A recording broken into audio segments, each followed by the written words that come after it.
the upcoming pattern, and we're going to see a big pattern switch here.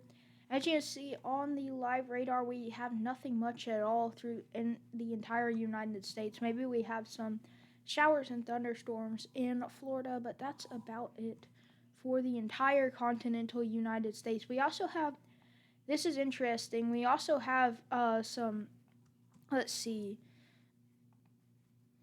So this is pretty interesting here where we have these lake effect snow bands moving across the Michigan area as well as the northern Indiana area. So today we could have some lake effect snow showers across the region and some scattered snow showers in northern Maine here.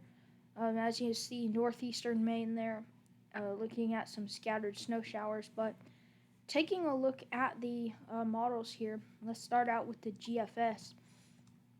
We'll have the run here. As you can see, we had the low pressure system, had a bit of a warm front over top and a cold front swinging through, bringing some colder air down into the southeast.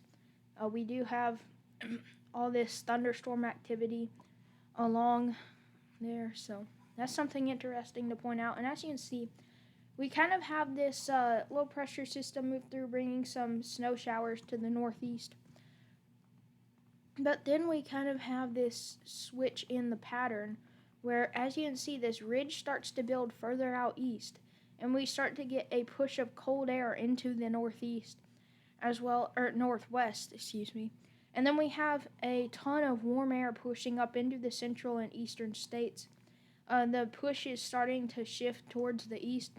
And as we keep moving on the run, on the model run, there's like kind of a final push of cold air into the east as we kind of get a more zonal flow and then more of a trough in the east, ridge in the west type look. That might be the final time we see it, as you can definitely tell. We have around this time frame a very intense ridge out east, trough out west type of pattern. We had this is Monday the 16th. This is what the GFS is showing. Obviously, not everything's going to play out exactly like this. We may not even see this storm system develop, but if it did, this would be pretty intense. It's got a cold front swinging over behind it, funneling all this cold air into the western states, kind of bringing all this warm air into the eastern states. And you can see these ISO bars, how they're aligned in a south to north kind of flow. This would indicate south to north flow along the ISO bars. And we do actually get a little bit of a severe weather system on this model run. This would be a very intense severe weather system. We have all this warm air, not cold air, warm air, flooding into the eastern states, particularly east of the line of storms here. This would make for a very, very moist and humid warm sector here. We have all this warm air. It's kind of waiting for this system to go through, and it kind of stalls out, and it doesn't make its way all the way to the eastern states, and that is where this line comes into play, and where it's showing a cold front funneling cold into the central states and warm up the eastern seaboard here. And we even do get a very intense snowstorm on the back side of it, the snow shield extending back towards areas like Iowa. And this one, the GFS does show making it all the way through, so we do get another push of cold air into the eastern United States. However, this is towards the end of the model run, so kind of I guess you shouldn't really take this as a forecast. This is more of just a suggestion of what could happen. Let's take a look at what the European model is showing. The Euro model, as we have this storm system moving off with the cold front bringing colder air, and then the warm front that was bringing warmer air into the eastern United States is now moving on.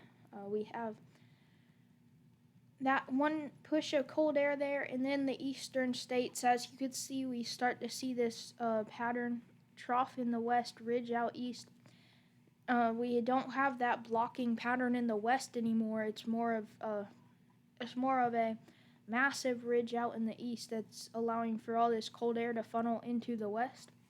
So, and then you can kind of see the forming stages of this system. You got a little bit of a low pressure system there, little bit of a warm front and a slight cold front is type of look there. But it kind of just falls apart on this model, and we get to more of a period of zonal flow, which zonal flow is just west to east flow. So it's just like normal flow, and it's not really a major pattern. However, it does start to show a massive ridge beginning to form in a big trough. And as this trough is taking effect, we're going to see the ridge start to kind of, well, hold on a minute. This is an interesting thing to point out. We do have this little area of low pressure here, a small area of more energy here. So this could be an interesting storm if this does play out and if it gets more of the right ingredients to come into play. But on the Euro, it doesn't really come into play like that. And this trough kind of is sitting out west now, and we have the ridge moving and taking effect into the east, getting a lot of this Gulf moisture funneling up way far north into the United States. And as we see a system develops, could be a severe weather threat. If it plays out like this, 999 millibar low, warm front over top, cold front along the line of storms here. So this is a pretty good low pressure system for this to form off of, as it's pretty relatively, I guess you could say, moderate in intensity. The line of storms kind of moves through, and then it brings all this cold air. And it's not really an intense ridge in the west trough out east. It's more of like a more subtle, but it's definitely there. So that's something interesting to point out. And let's see. If we look at, let's look at the icon. As you can see, it has this system. It kind of moves out. This is just going to be a secondary model that I'm going to use. It's not like, I don't use this as my main source, but we kind of have a more zonal flow look on the icon too as well. So, and as that system moves out, yeah, it doesn't go as far out as the other ones. This only goes out to the 13th of the month. So that's interesting to point out there.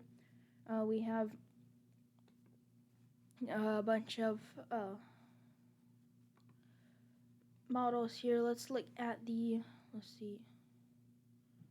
Yeah, you can't look at anomalies there. So we'll have to look at the GFS for anomalies, what it suggests for the temperature anomalies. This is departure from average. This is not actual temperatures.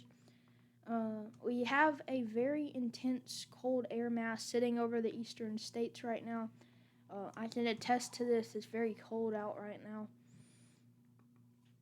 And as you can see by the 5th, so this will be later on today, we have an even more intense cold air mass, at least shifting more south. And as it kind of moves out, we kind of get a warmer pattern. And then another Arctic outbreak spreads across the eastern states here. And this might be one of the last ones of the season. Maybe there might be another one. But as you can see, we get very intense ridging over the central and eastern states. We have 30 degrees above average, a pocket of 30 degrees above average in the, I guess it was the central plains there. Up to 10 to 18 degrees above average temperatures for the eastern states here. And that ridge kind of really intensifies and it kind of peaks in the east right here.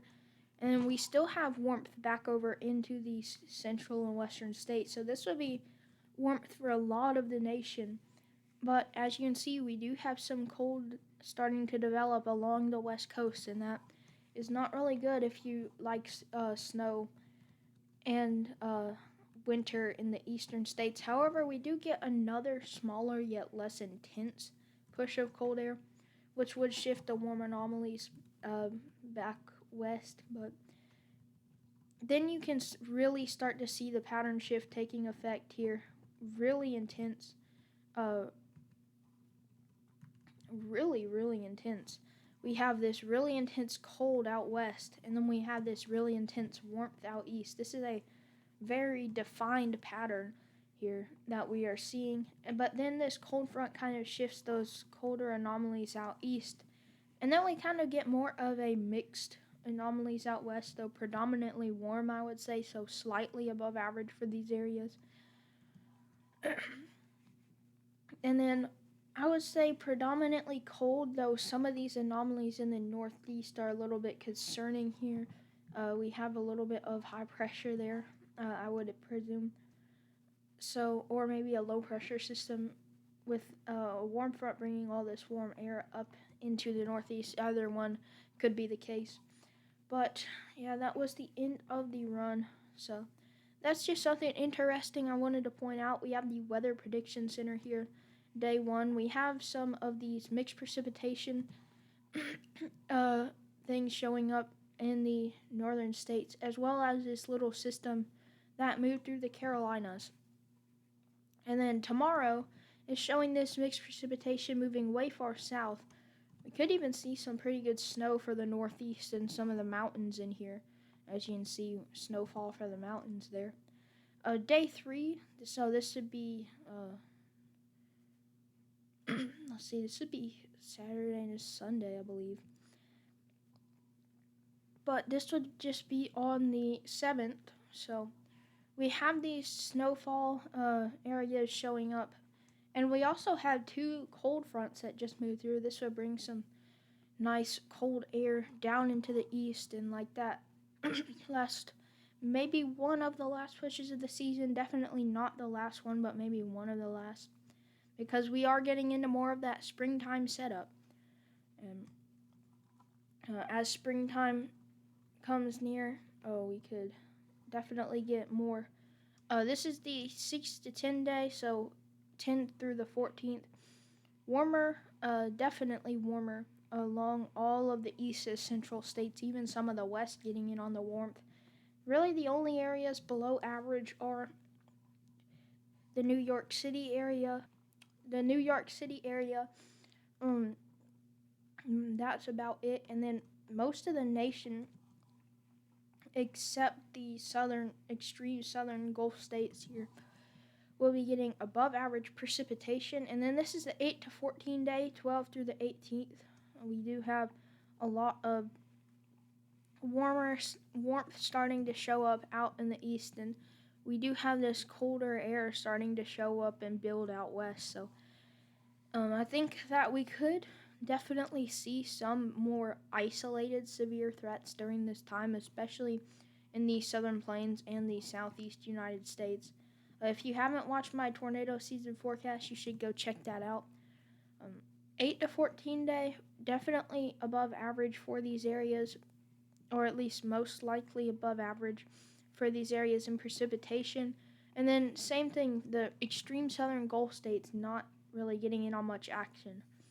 So thank you for watching today's video, and if you haven't already, you should check out EpicPen. You can get the free version or the $2 a month version. So here's all the benefits to the $2 a month version. So thank you for watching today's video, and I will see you in the next video. Bye.